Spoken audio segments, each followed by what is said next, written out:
Лошадь плакала и звала на помощь, но люди даже не подозревали, какой ужас скрывается под старым мостом. В маленьком фермерском городке жила лошадь по имени Белла. Ее знали все. Спокойная, терпеливая, будто понимающая каждое слово человека. Но в тот день все было иначе. С самого утра она вела себя тревожно. Громко ржала, металась вдоль забора и снова указывала мордой в сторону старого заброшенного моста. В ее больших темных глазах стояли слезы, и даже опытные конюхи не могли ее успокоить. Ее хозяин, фермер Томас, сначала пытался отвести ее обратно в стойло, но Белла вырывалась, словно умоляя пойти за ней. Тогда он насторожился и решил проверить, что происходит. Белла тут же сорвалась с места и побежала вперед, то ускоряясь, то останавливаясь, чтобы оглянуться и убедиться, что Томас не отстает. Они пересекли поле, пробрались через заросли и вышли к старому мосту над глубоким оврагом, месту, куда уже много лет никто не ходил. Доски там давно сгнили, а сам мост казался опасным даже на вид. Лошадь остановилась у самого края, нервно перебирая копытами. Затем начала копать землю и жалобно стонать, наклоняя голову вниз.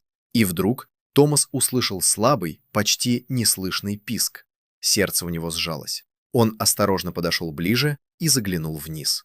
Под мостом, среди сломанных балок и острых камней, лежал маленький жеребенок, сын Беллы, Оливер. Он провалился сквозь скрытую листвой дыру в настиле. Его ножка застряла, и он не мог выбраться, только тихо звал на помощь. Стало ясно, Белла нашла его раньше и долго пыталась помочь сама, но поняла, что без человека не справится. И тогда она побежала за Томасом. Фермер, не теряя времени, вызвал спасателей. Вскоре на место прибыли люди с веревками и оборудованием. Работа была сложной, мост в любой момент мог обрушиться, а одно неверное движение ранить жеребенка еще сильнее. Белла не отходила ни на шаг. Она стояла рядом, дрожа, внимательно следя за каждым движением людей.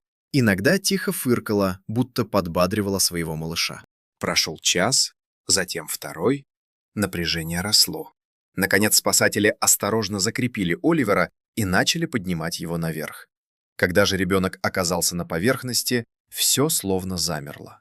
Белла рванулась к нему и начала жадно вылизывать, издавая тихие, успокаивающие звуки. Оливер с трудом поднялся на ноги и прижался к матери. Даже спасатели, привыкшие к тяжелым ситуациям, молча наблюдали за этой сценой. Через мгновение Белла подошла к Томасу. Она остановилась рядом, посмотрела на него своими глубокими глазами и мягко прижалась головой к его плечу. В этом жесте было все – страх, надежда и благодарность. Томас лишь тихо провел рукой по ее гриве, не находя слов.